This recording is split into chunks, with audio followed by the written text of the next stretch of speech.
호강지처가 좋더라. 써년료가 좋더라. 친구는 충마고 국민연료 써년료.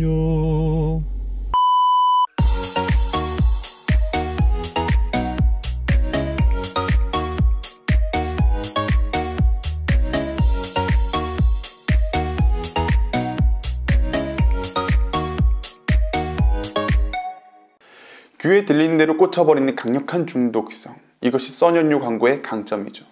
특히나 이 광고는 주로 라디오 방송에서 방송이 되었는데요.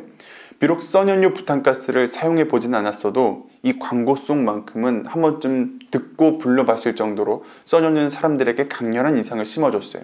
자, 그런데 입에 착 붙는 멜로디에 우리가 놓치고 있는 부분이 있어요.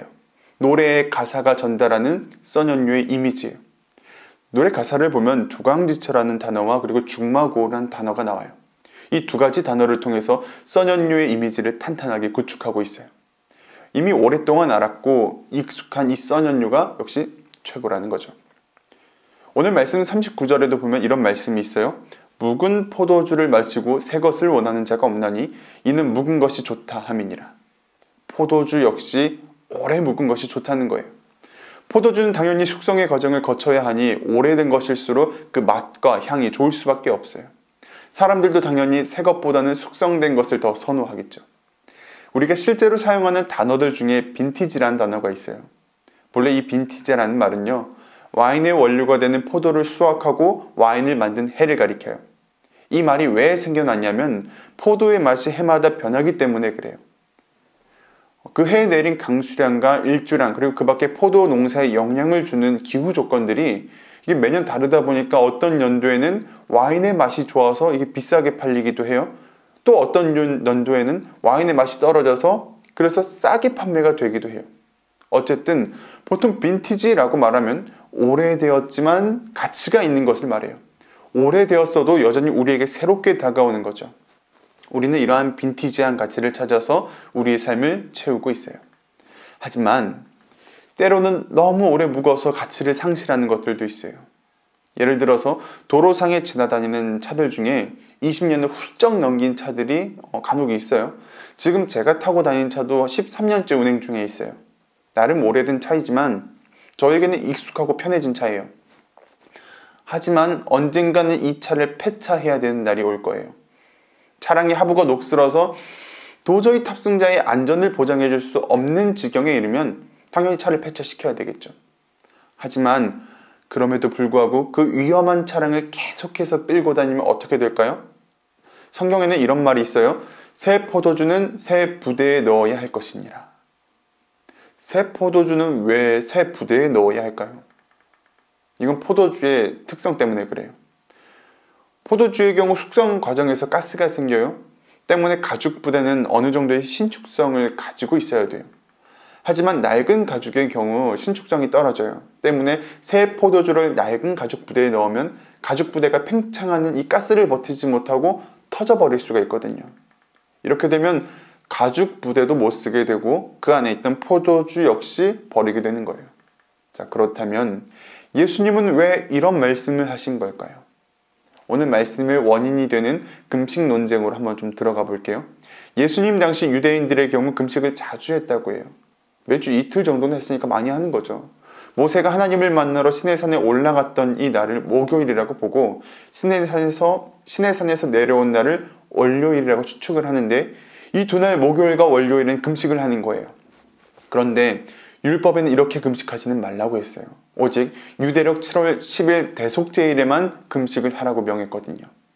자, 그럼에도 불구하고 많은 유대인들이 특히 바리새인들과 같은 이 종교 지도자들이 매주 이틀씩 꾸준하게 금식을 해왔던 거예요.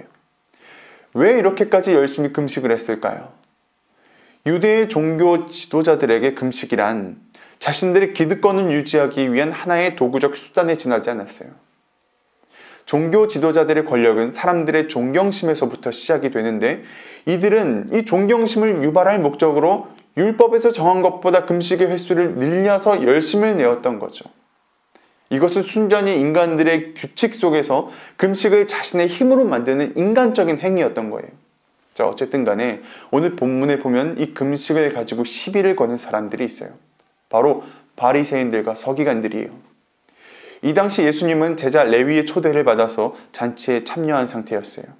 레위의 다른 이름은 마태거든요. 우리가 알고 있는 마태복음의 저자 마태가 맞아요.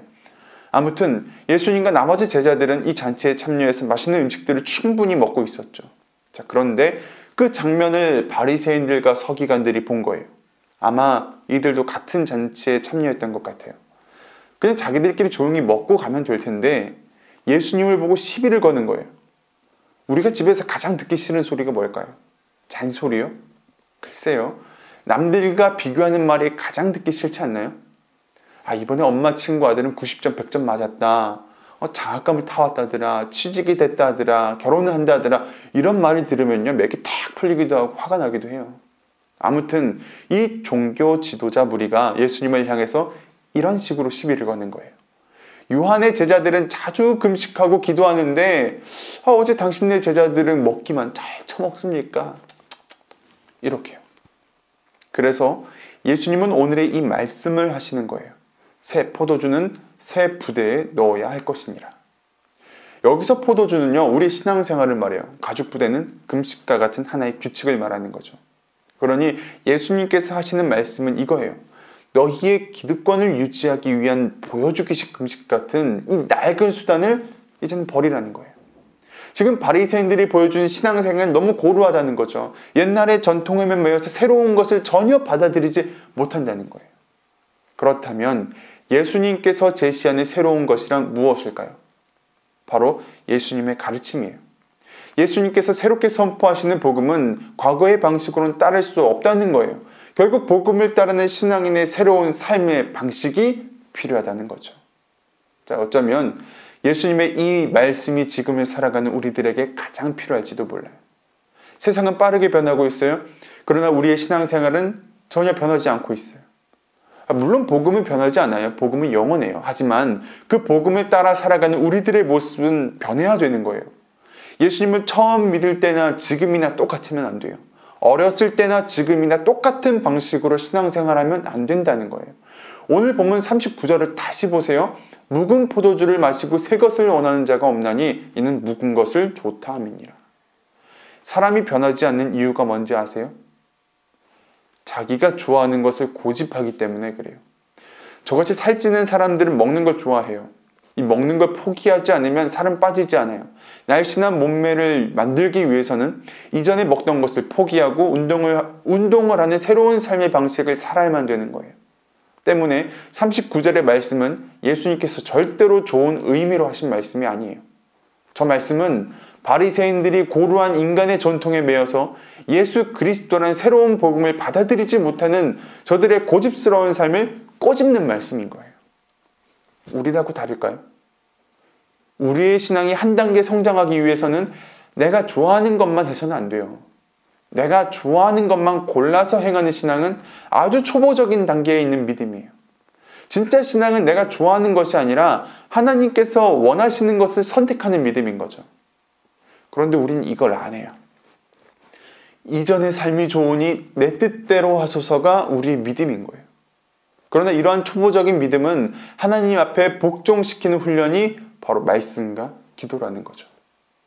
삶에는 기회비용이라는 것이 있어요. 우리가 이것을 선택하면 반대로 다른 건 포기해야 되는 것이 생겨요. 그 대가를 지불한다는 거죠. 우리가 말씀을 읽기 위해서 이 말씀을 선택했을 때 포기하는 것들이 있어요. 유튜브를 본다던가 공부를 한다던가 데이트를 한다던가 어쨌든 간에 나의 시간과 기회를 희생해서 말씀을 읽는 거예요. 그만큼 하나님께 나를 복종시키는 연습을 한다는 거죠. 기도도 마찬가지예요. 앉아서 여러분 30분 기도하는 거 이거 보통 일이 아니에요. 아마 대부분의 경우 5분만 기도해도 더 이상 내가 뭘 기도해야 될지 몰라서 당황할 거예요. 우리는 왜 이렇게 기도 제목이 빈약한 걸까요? 이유는 간단해요. 그만큼 우리가 하나님의 뜻에 복종이 안 된 상태라는 거예요. 기도는 단순히 내 삶의 문제를 쏟아내는 게 아니에요. 내 소원만 30분 동안 쏟아내면 여러분 그것도 문제가 있어요. 기도는요, 하나님과 소통하는 거예요. 정확하게 말하자면 하나님의 뜻에 나를 복종시키는 과정이 기도에 포함되어 있어요. 내 뜻을 말하지만 결국 하나님의 뜻에 복종하는 것, 이게 정상적인 기도인 거죠. 우린 늘 새로운 것을 원해요. 새로운 기술, 새로운 물건, 새로운 삶을 원해요. 하지만 정작 우리가 관심을 가지고 새롭게 만들어 나가야 되는 건 따로 있어요. 바로 우리의 신앙생활이에요. 여러분, 하나님으로부터 은혜 받고 눈물을 흘려보신 적이 있으신가요? 마지막으로 하나님 앞에 눈물을 흘렸을 때가 언젠가요? 우리의 신앙생활 가운데 계속적으로 은혜가 갱신되지 않으면 그 믿음은 완악하게 굳어질 수밖에 없어요. 은혜의 단비가 없으면 믿음이 그냥 말라붙어버리는 거죠. 하지만 반대로 말씀과 기도로 날마다 새롭게 주어지는 은혜를 얻는다면 여러분의 믿음은 비옥한 토지처럼 변할 거예요. 열매는 바로 여기서 나는 거예요.